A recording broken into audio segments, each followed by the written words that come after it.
আসসালামু আলাইকুম রহমতুল্লাহ। প্রিয় বন্ধুরা, আমরা যারা বাংলাদেশে বাস করি, বাংলাদেশের মানুষের দুঃখ, কষ্ট, দুর্দশা, বিভিন্ন সিচুয়েশনে সবসময় আমরা অবস্থান করে থাকি। তো এই মুহূর্তে পুরো বাংলাদেশটাই একটা ক্রাইসিসের ভিতর দিয়ে যাচ্ছে। বন্যা কবলিত এলাকাগুলো প্রচণ্ড ঝুঁকিপূর্ণ হয়ে পড়েছে। মানুষের খাবার খুব সংকট, বিশুদ্ধ পানি, অলরেডি পানিবাহিত রোগে আক্রান্ত হওয়া শুরু করেছে।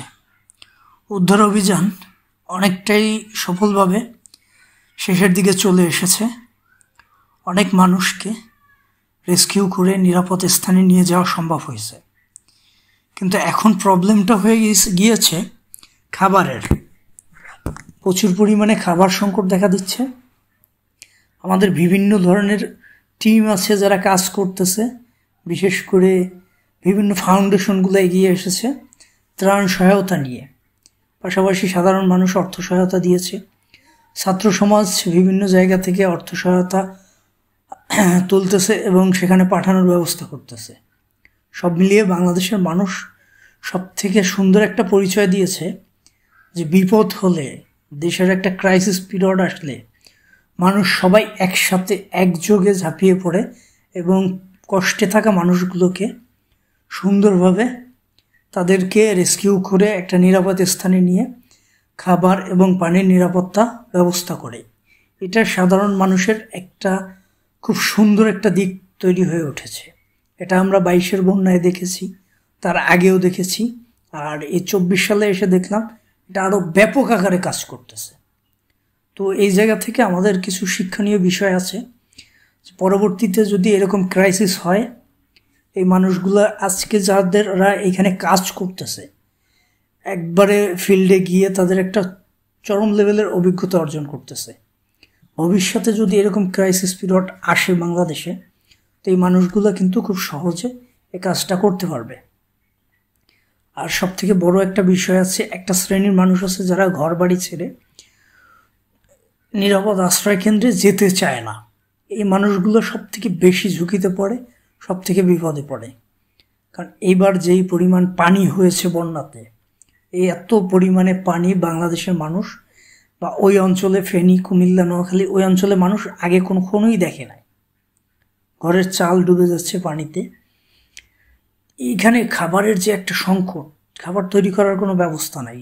এখানে এখন মানুষদেরকে বাঁচিয়ে রাখার জন্য শুকনো খাবারের ব্যবস্থা করতে হবে। তো এই জায়গায় আরও কিছু জিনিস আমি দেখলাম যে বাংলাদেশের অনেকগুলো বড় বড় কর্পোরেট প্রতিষ্ঠানগুলো এগিয়ে এসেছে বন্যার্থদের সাহায্যার্থে।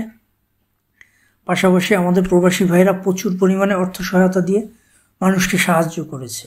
এই দিকগুলো যখন বিবেচনা করা হয়, বিশ্লেষণ করা হয়, নিজের মতো করে যখন চিন্তা করা হয়, তখন বোঝা যায় যে আমরা বাঙালিরা আসলেই এক সুতোয় গাঁথা। আমরা বাংলাদেশের মানুষরা সবাই এক। হয়তোবা বিভিন্ন সময় বিভিন্ন ধর্ম, বিভিন্ন মতাদর্শ আমরা লালন করে থাকি, কিন্তু ক্রাইসিস পিরিয়ডে, কঠিন সময়গুলোতে আমরা সবাই একযোগে এক হয়ে কাঁধে কাঁধ মিলিয়ে যে মানুষকে সাহায্য করার জন্য কাজ করতে পারি, এটার একবারে সুন্দর একটা উদাহরণ হবে এই 24 সালের এই ক্রাইসিসটা।